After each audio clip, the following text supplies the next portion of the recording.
ஹைவர்ஸ் இன்னைக்கு நம்ம வீடியோவில் எங்கே வந்திருக்கோம் அப்படின்னு சொல்லி பார்த்தீங்கன்னா உங்களுக்கே தெரியும். நம்ம நியூ டெல்லியில் அமைஞ்சிருக்கக்கூடிய இந்தியா கேட்டுக்கு தான் வந்திருக்கோம்.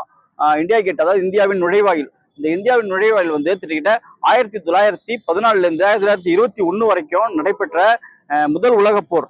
அதாவது பிரான்ஸ், சவுத் ஆப்பிரிக்கா, ஈரான் போன்ற நாடுகளில் உயிரிழந்த 82,000 இந்திய இராணுவ படையினரோட நினைவாக தான் இந்த இந்தியா கேட் கட்டியிருக்காங்க. இது வந்து இந்த கட்டினது வந்து பார்த்தீங்கன்னா சிவப்பு மணற்கற்களால தான் இந்த வந்து ஃபுல்லா இது வந்து அமைக்கப்பட்டிருக்கு.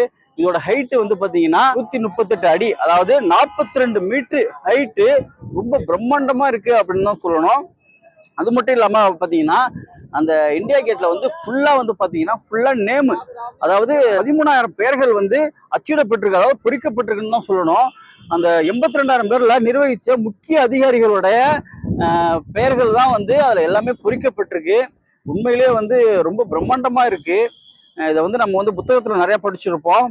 அவசியம் வந்து பார்க்கக்கூடிய சுற்றுலாத்தலம், முக்கியமான இடம். நேர் ஆப்போசிட்ல வந்து பாத்தீங்கன்னா இந்தியாவோட பாராளுமன்றம் வந்து அமைஞ்சிருக்கு. இந்த இந்தியா கேட்டை வடிவமைச்சர் யார் அப்படின்னு சொல்லி பாத்தீங்கன்னா லண்டனை சேர்ந்த எட்வின் லூயன்ஸ் அப்படின்றவர் தான்.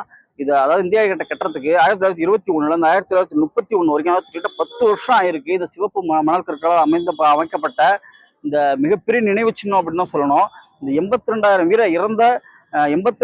வீரர்கள், அதாவது சுதந்திரம் வந்ததுக்கு முன்னாடியே வந்து இதை கட்டியிருக்காங்க.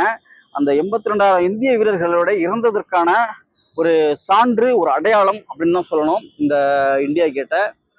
உண்மையிலே ரொம்ப நல்லா இருக்கு.